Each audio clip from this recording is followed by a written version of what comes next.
શાંતિ. નાળીઓનો ડોડો લઈ અને કુંવર જ્યારે પણવા આવે ઘોડી ચડીને એ વખતે હાહુ પૂંખડીઓને હાથ વસ્તુ આવે.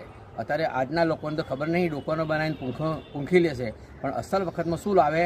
હોય લઈને આવ્યું તીરકોમઠું, હંબેલું, ખોયણીઓ, વલાણું, ઘંટી અને દોરું કે ભાઈ તું પાછો વળ પાછો વળ, સંસારમાં મજા સ નહીં. કોઈની અણીએ ભેદાઈ જઈ, શબ્દનો બોણી વાક્ષી તો સહન નહીં કરે. ખોઈણિયામાં ખંડાઈ જઈ, વલોણામાં વલોવાઈ જઈ, ઘંટી જેમ દળી જઈ અને બળધ્યારા ગોળી મજૂરી કર્યા મરી જઈ. ભાઈ તું પાછો વળ પાછો વળ, પણ આ ઘોડે ચડેલો હા ને પાછો વળ. પાછા હાવનો હાલો તણસી હું દાગીનો કરાવશો. હાહુ કે નાકટ્ટા શરમ વગરને આટલું કહું છું, ચમ ખબર પડતી નહીં.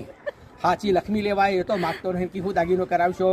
પછી હાહુ કે આ જો તારા સંસારમાં પડવું હોય તો હાથ ઠીકરીઓ મેળશી. એ હાથ ઠીકરીઓ એટલે હાથ વચન. ઠીકરીઓ પડશે તો દાદર મારશે, દાદર મારશે નહીં. એમ હાથ વચનનું પાલન કરવું હોય તો સંસારમાં પડ.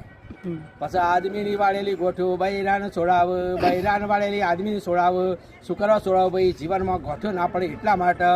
સ્ત્રીનો પુરુષ, ગાડીનો રત્નો બે પૈડો કહેવાય. એક પૈડું ઘોસમાં પડે, બીજું ઊભું રહે. કૂતરો બલાડનો રાગ કાશી ના જાય. કૂતરું તણે ગોમ હમું, શિયાળ તણે શેમ હું મેળ ના પડે. કો તો આદમીને બૈરાના મતમાં રહેવું પડે, કો તો બૈરાના આદમીને મતમાં રહેવું પડે. તો સંસાર હેડે ને સંસાર હેડે નહીં. ઓમ શાંતિ.